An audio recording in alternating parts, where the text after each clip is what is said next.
Welcome back, young queens. It is Teen Talk Tuesday. How are you guys feeling this week? Yes, we want to know. Comment it down below. Our discussion for today's episode goes back to our previous one, talking about how sometimes it can be hard for parents to say sorry. But we're not going to focus on the parent aspect, but everyone. And how back in school, it was especially forced apologies occurred. So we're going to get into that. All right.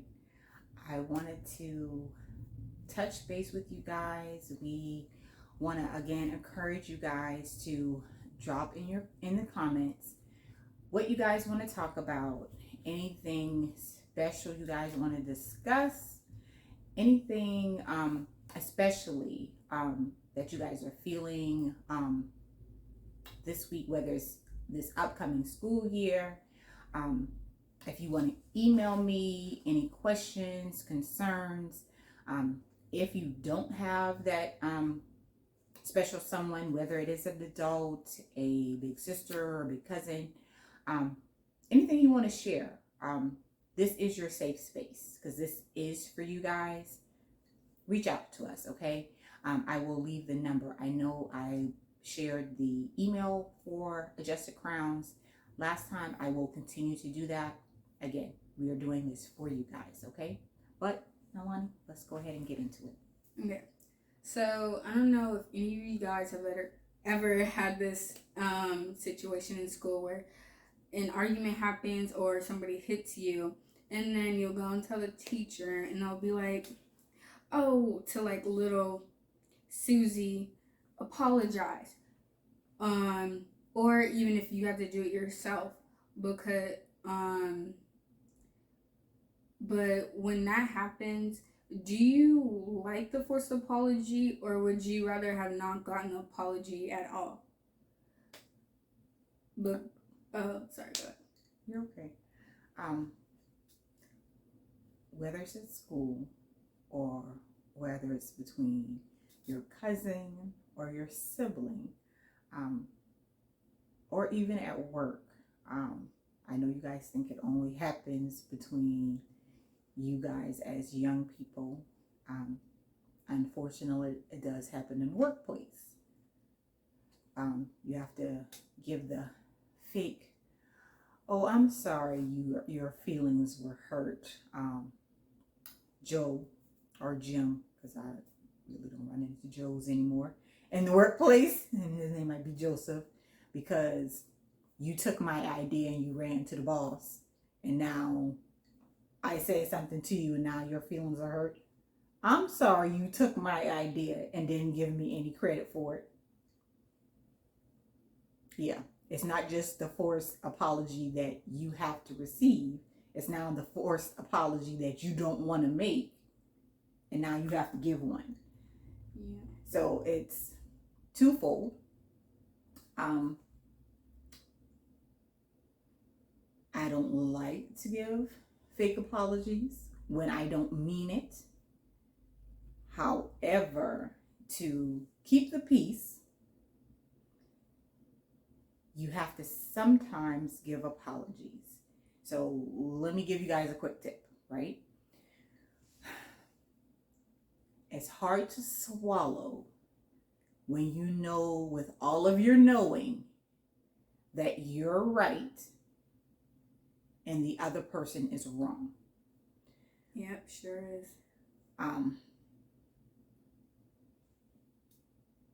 You have to sometimes take, I guess, do you guys still say take the L? Do y'all still say that? No. Okay, sorry. Blame it on Miss Keisha's age. You have to sometimes swallow your pride and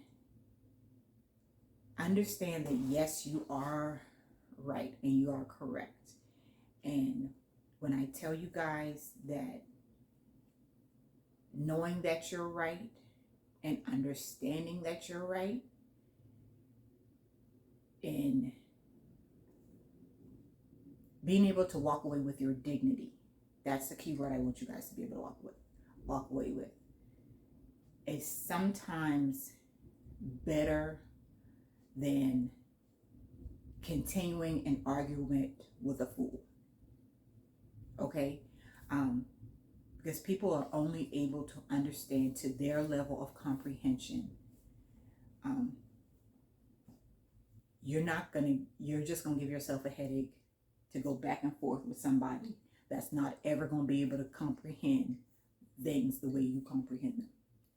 Yeah, it's like when, I don't know if it was a meme or something, but there was like when those 50-year-old teachers feel so good about themselves by arguing with a 9-year-old. It's really like, oh, you thought you ate? No. Because sometimes,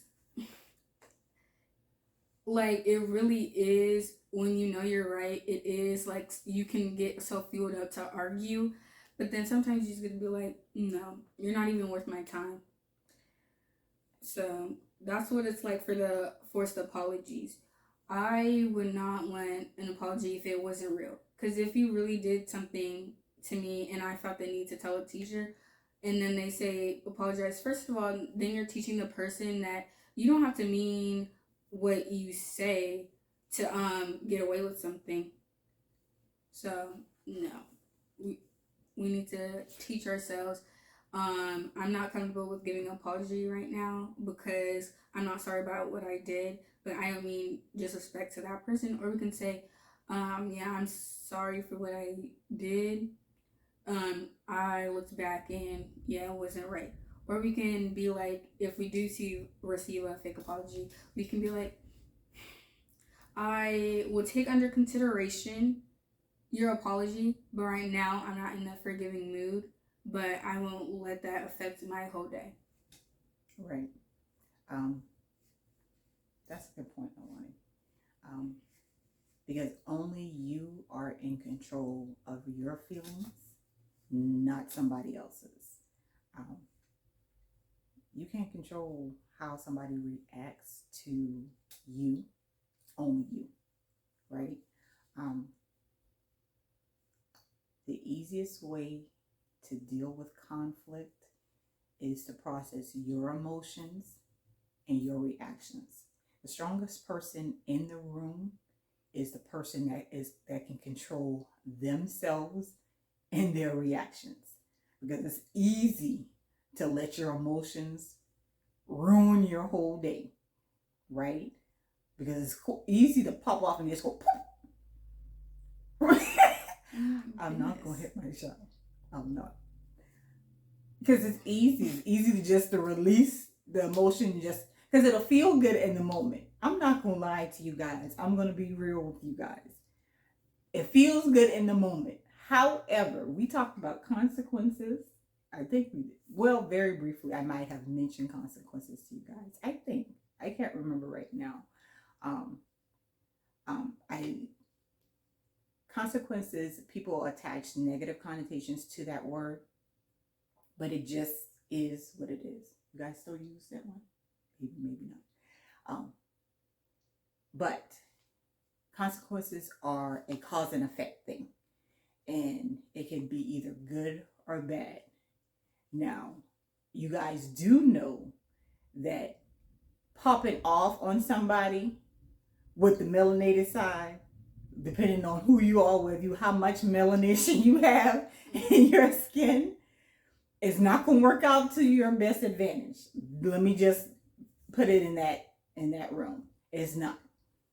It's going to feel good to your spirit for maybe 5-10 minutes, just depending on where you got them at. It's just not going to work out good for you in the end, especially if you're at school. It's not, right? Yeah. So let's not do that, you guys. Unless you are defending yourself from bodily harm, let's not take that route. Okay? We want you guys all to be safe. We want you all to be healthy. Like former First Lady Miss Michelle Obama, we love her. When they go low, we gonna go high. That's what we achieve too. We want to do things in decency and in order, mainly because what we are Again, we're adjusted crowns. We are royalty. That's in our DNA. That's we are. That's who we are. Right? We look forward to talking to you guys. I know this was quick and brief this week, but we wanted to touch base on that again for just a follow up from last week about the parent bullies. But we felt that was important. Do you got anything real quick before we close this out, Normani? No.